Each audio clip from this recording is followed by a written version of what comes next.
បាទសួស្តីមិត្តភ័ក្តិទាំងអស់គ្នាបាទថ្ងៃនេះគឺសូមបង្ហាញខ្លាញ់ខ្លានលីសប្តាហ៍ខាន់និងខ្លាញ់ខ្លានសុតមិត្តភ័ក្តិគ្នា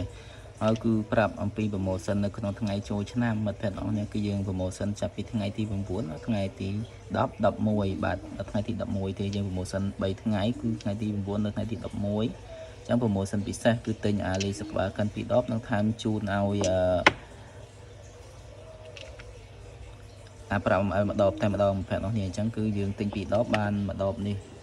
មិត្តភ័ក្តិអស់គ្នាបើសិនជាមិត្តភ័ក្តិអស់គ្នាកំងខ្លាញ់ខ្លានលីសប្តាហ៍កាន់ពី10បងនឹងថែមជូនឲ្យលីសប្តាហ៍កាន់ម្ដងដែរអញ្ចឹងគឺ promotion ពិសេសគឺទិញ2ថែម1នៅក្នុង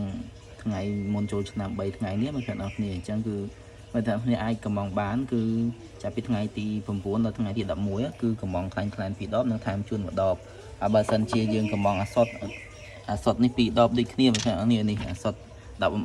បនេះក៏ថែមជូនអាសុតម្ដបដូចគ្នាមិត្តភ័ក្តិនេះយើងនឹងថែមជូនអាសុតម្ដបដូចគ្នាបាទនេះថែមជូនអាសុតម្ដបដូចគ្នាហើយមិត្តភ័ក្តិនេះកុំគិតថាហេតុអីវាពណ៌ខុសគ្នាគឺពណ៌ខុសគ្នាដោយសារការយើងដាក់ទុកដាក់កន្លែងហ្នឹងគឺយើងធ្វើមុនធ្វើក្រោយឬក៏យើង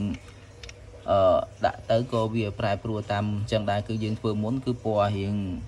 ស្រាលមកវិញបើយើងធ្វើថ្មីក៏ពណ៌រៀងកម្ៅខ្លាំងអញ្ចឹងទៅហើយនេះគឺអាលីសបាកិនគេនេះមើលដល់គ្នានេះលីសបាកិនតែពណ៌រៀងស្រាលជាងអាលីសបាកិនធ្វើមុនហើយធ្វើក្រោយគឺអាក្រោយរៀងខ្មៅតែអានេះខាប់ខ្លាំងហើយអានេះរៀងរាវដោយសារវាធ្វើក្រោយអានេះធ្វើមុនគឺខាប់ជាងហើយនៅមិនសិនចង់បាច់អ្នកតាមលេខទូរស័ព្ទ TikTok Facebook បានបាទអរគុណ